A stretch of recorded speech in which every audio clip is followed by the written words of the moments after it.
Good morning. Welcome back to our reading of The Borrower's Afield.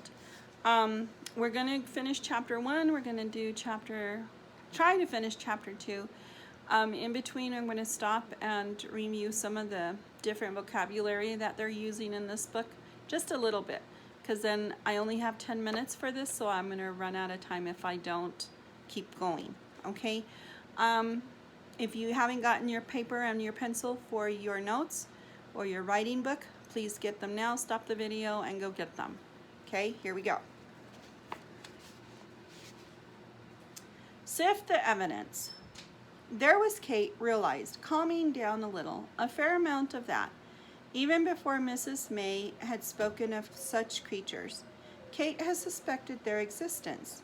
How else to explain the steady but inexplicable disappearance of certain small objects about the house? Not only safety pins, needles, pencils, blotting paper, matchboxes, and those sorts of things, but even in Kate's short life, she had noticed that if you did not use a drawer for any length of time, you would never find it quite as you had left it. Something was always missing. Your best handkerchief, and most of you don't use handkerchiefs, but they used to use them back in the day. Your dads probably still use a handkerchief. Your only bodkin, your heart, your necklace heart, your lucky sixpence. But I know I put it in this drawer. How often had she said these words to herself, and how often had she heard them said?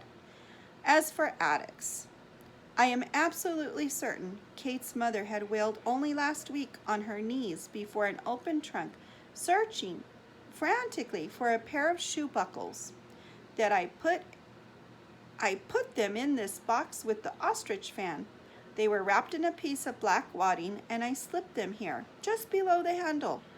And the same thing with writing desks, sewing baskets, and button boxes. Attics are this space, the top of your house. It's between the roof and your ceiling. If you look up, that's your ceiling. The outside of your house is the roof. So in between there is an attic. Okay, if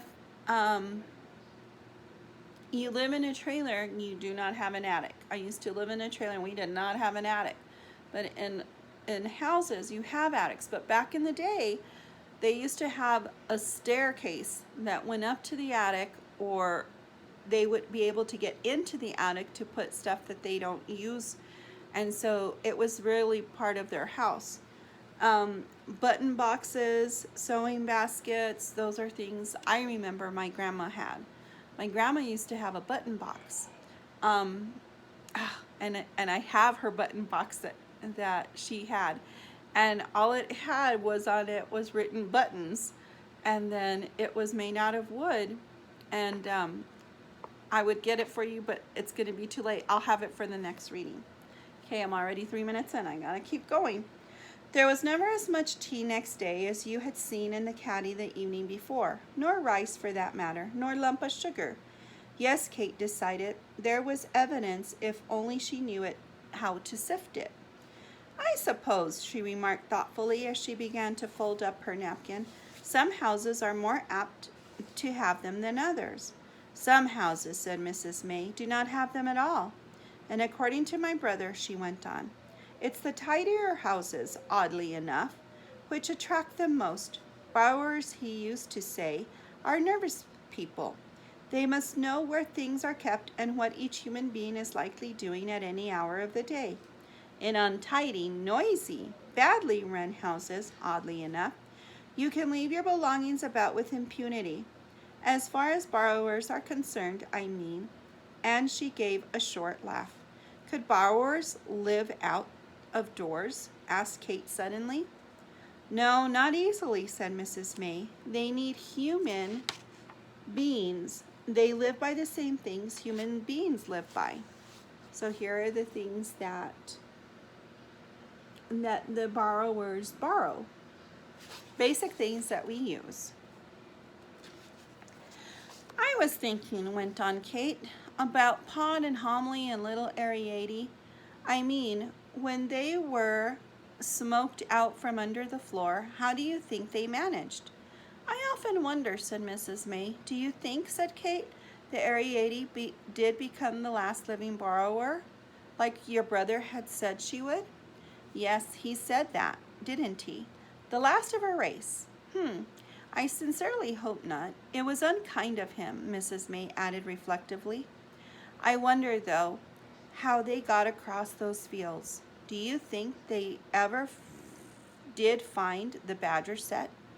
We can't tell. I told you about the pillowcase incident, when I took all the dollhouse furniture up there in a pillowcase. And you smelled something cooking? But that doesn't say our family ever got there. Pod and Homily and Ariadne. The cousins lived in the badger set too, didn't they? The Hendrieries? It might have been their cooking. It might have, course, said Miss May. Kate was silent a while, lost in reflection. Suddenly her whole face lit up, and she swiveled around in her chair. If we do go, she cried, and there was an odd look in her eyes as though by thinking of some glorious vision. Where shall we stay? In an inn? Okay, an inn is a hotel. They didn't have hotels, they didn't call them that, but that's what inns were.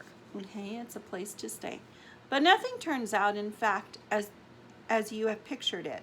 The inn was a case in point, and so, alas, the great Aunt Sophie's house. Neither of these, to Kate, were at all as they should be. This is Chapter 2, British Residency at Manipur, attacked in 1891. So this is a long time ago. An inn, of course, was a place you come to at night, not at 3 o'clock in the afternoon. Preferably a rainy night, wind too, if it could be managed, and it should be situated on a moor. Bleak, Kate knew, was the adjective here.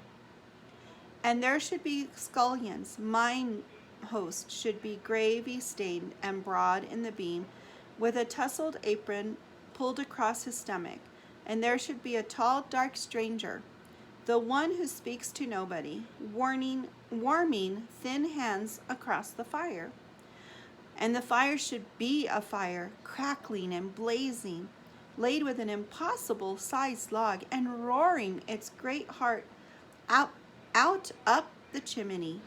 And there should be some sort of cauldron. It's a pot. A cauldron is a pot, like the witch's pot. Kate felt somewhere about, and perhaps a couple of mastiffs thrown in for good measure. Dogs. But here were none of these things. There was a quiet-voiced young woman in a white blouse who signed them in at the desk. There was a waitress called Maureen, blonde, and one called Margaret. She had pebble glasses. And an elderly waiter, the back part of whose hair did not at all match the front. The fire was not made out of logs, but of bored-looking coals, tirelessly licked by an abject electric flicker. And worst of all, standing in front of it, instead of a tall, dark stranger, Mr. Begood, the lawyer, plump, pink, but curiously cool-looking, and silvery hair, and steel gray eye. But outside, Kate saw the bright spring sunshine, and she liked her bedroom with its view over the marketplace, its tall mahogany wardrobe, and its constant hot and cold water coming from the taps marked H and C.